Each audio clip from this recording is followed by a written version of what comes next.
All right, the next news that I'm going to share with you is kind of shocking because I myself didn't think this was true until somebody actually sent me the link. Now, it is from apnews.com and it was uploaded yesterday. Okay, so yesterday means the date is 22nd October 2020. Okay, now what does it say?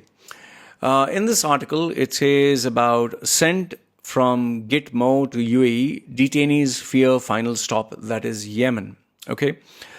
Please do keep in mind that if you're going to read this article and you're based in the Middle East, you will be tracked. Okay, so I just want you to know that.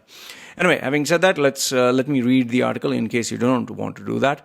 The Guantanamo Bay detainees were promised that they were being sent to a Muslim country for rehabilitation that will help them integrate into a society, opening the way to jobs, money, marriage, according to the lawyers and families. However, it seems it was a lie. Now, the Guantanamo Bay detainees, not all of them were guilty. Okay, not all of them were guilty. In fact, many of them who were jailed over there were jailed based on suspicion. And if you do a little bit of Google search, checking whether it's WikiLeaks or whatever, the leaked papers, you'd know that they were really, really abused in the most horrific way, from being locked up in a small room.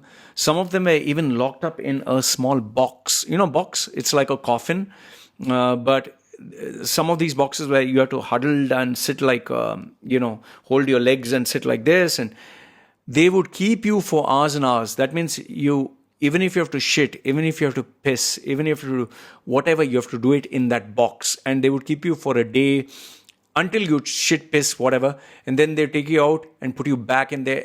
That kind of torture, The food that they'd give you is, they would make you naked, and they would give you food like they're giving a dog. They would give you food that someone had puked in it. In some cases, they even kept them where, there was shit and feces. And so it is truly, I'll tell you, inhuman to the extreme level. Okay. They would keep them hung upside down. They would abuse them. So these people went through a lot. They went through a lot. Now, for these people who were arrested under suspicion, they were never released. I don't know why, but they were never released. Now, what it says here is these detainees, 18 Yemenis and one Russian, swept from Afghanistan and Pakistan after the September 11 attacks, have languished in custody in UAE for as long as 5 years. Their families and lawyers tell the Associated Press. Now, that to me was very shocking, because you're talking of Guantanamo Bay prisoners in UAE, okay? In a short, sporadic phone call from undisclosed locations in UAE, including the notorious prison life rife with torture, several whispered to their families that as bad as life was in Guantanamo Bay, they wish they could return there. See, the reason being is these countries, especially in the Middle East or third world countries, the prison cells that are there, they're totally devoid of any human rights or human decency. In so many cases, they're actually locked where there is sewage. They're locked and chained with their neck on the ground. Food is being served as if they just throw rotten food or dirt food. Just imagine, just think about that. How long can you survive that way? And they're locked in for 24 hours a day. They're locked in for years and years until they just die or they kill themselves. So anyway, here what it says is, when one complained of the pressure 3 years ago, the call was cut off. He has not been heard from since. When the Russians staged a hunger strike, he was dumped in solitary confinement and roughed up. Now there are plans to send them to Yemen, where their families fear the treatment will be even worse. A senior Yemeni government officials confirmed the plans, pending security arrangements. A State Department officials indicated the US government was aware of what was happening. Both officials spoke on conditions of anonymity because they were not authorized to speak to the press. The UAE didn't respond to AP's questions, which is obvious, they would not. United Nations Rights describes the men's upcoming repatriation as a forced return, warning that it violates international law. Their destination is a poor Arab country racked backed by grinding civil wars for the past 6 years.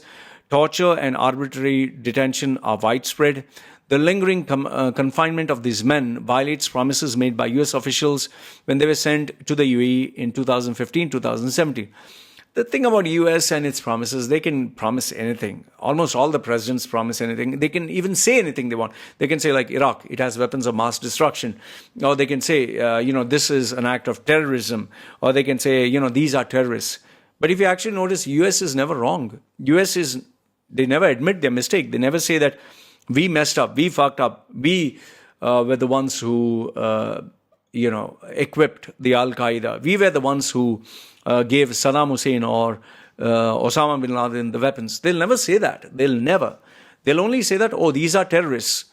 But who's supplying the weapons? Which country has the largest repository of weapons? The thing is, US is always good, Russia is bad, China is bad, Iran is bad, all the countries are bad, only they are good. So, Anyway, it underscores flaws in the transfer program and the failure of President Donald Trump administration to ensure their humane treatment. Now, before you jump the gun and say, President Trump is evil, you'll be surprised to hear what comes next. Trump had other plans before taking office. He declared on Twitter that there would be no further releases from Gitmo. His administration dismantled an entire office tasked with the closure of Guantanamo Bay facility, overseeing transfers and following up on resettled detainees. Terms of the agreement the US struck with the UAE and dozen other countries have received Guantanamo Bay detainees which were not made public.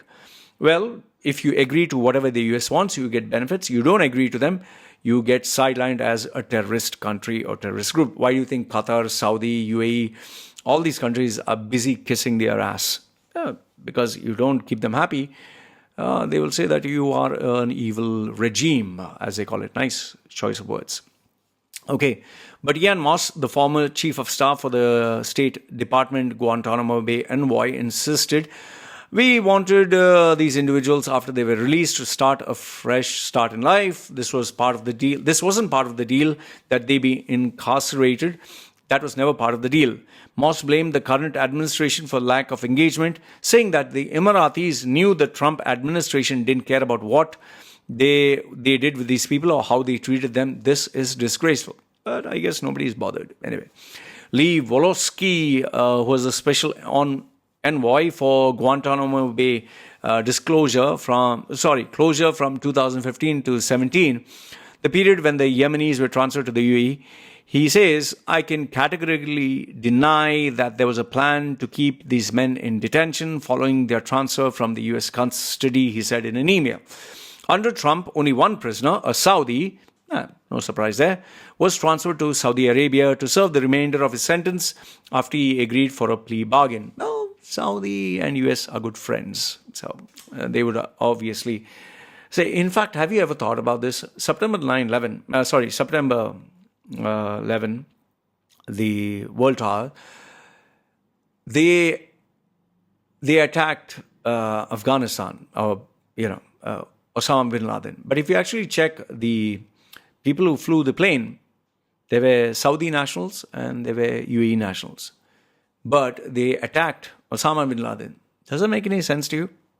I don't know. Doesn't make sense to me, at least. Everything from the tower. A tower which has metal and cement just collapses free fall. Have you ever seen metal collapsing free fall? Just powder? Metal, just free fall like this? Well, people believe that that is what happened. That a tower, the two of the biggest structures in the world just collapsed like this. And the third tower, the third building that was called, I think, Tower 11 or something, nothing hit it. Nothing, no plane, nothing. It just collapsed. And they say, that was because of fire. There was no fire also. It takes a little bit of thinking. Anyway, coming to this, under Obama, who is supposed to be the great orator, who I used to think was great, a total of 197 were transferred to other countries, while 500 were transferred under George Bush. The US now has 40 detainees. Most are being held without charges, and the third are Yemeni. Katie Taylor is a deputy director of United Kingdom group Reprieve and the coordinator of this group, Life After Guantanamo Bay Project. She told AP that documenting the lives of nearly 60 former detainees in 25 countries, I have to say that the situation facing these men resettled in the UAE is among the worst and most troubling. That means UAE treats them the worst. It's not clear where they are now. 17 or 18 detainees in UAE hands. Unconfirmed reports suggest one Yemeni left prison because of medical complications. And then the title goes on to horrific treatment. They've given a couple of examples. I'll read some of them. Abdo, 41, told his brother that had spent 70 days in solitary confinement. Solitary confinement is where you are in a room. There is no light. There is nobody there. You're sitting alone in the dark. There's nothing, absolutely nothing. It's a dark room. And you're there. You do not know whether it's day or night. You do not know what is the time. You're just in a dark room. He was there for 70 days. Blindfolded, handcuffed, with his hands and feet chained to the ground. Upon his arrival, there was no rehabilitation, no de-radicalization sessions, his brother, Ahmed, told AP. Abdo and other detainees moved to a filthy and dark prison for 16 months. Just think about this, that you're in one place, chained in the dark, handcuffed, and you're kept there. Whether you shit, you piss, whatever, you just do it there. Just think that you shit, piss, everything in one place, and you're not allowed to move, and you're in the dark. I don't know how a human being can survive like that. In the spring of 2019, Abdu was brought back to the filthy prison where he remains. His brother quoted Abdu as saying, "It's not what I thought. I wish I could return to Guantanamo Bay. It's 1,000 times worse here." And the phone was cut off. The family of Abdul Rab, 44, said he disappeared 3 years ago after 2 phone calls, which he complained about these conditions and nervously said, "I'm under pressure." Guantanamo Bay was better 1 billion times. The call was cut off and he was never heard of again. His family members said they have no clue if he's alive or dead. One of the detainees even said it's mental torture. Hamidullah died in May after enjoying 4 months of freedom after nearly 20 years. 20 years of being detained. His family believes that his conditions he endured in the UAE prisons contributed to his death. So for those of you who say, I keep sharing fake news, please give me your thoughts with regards to this. This clearly outlines human rights violation that is both with the US and with the UAE.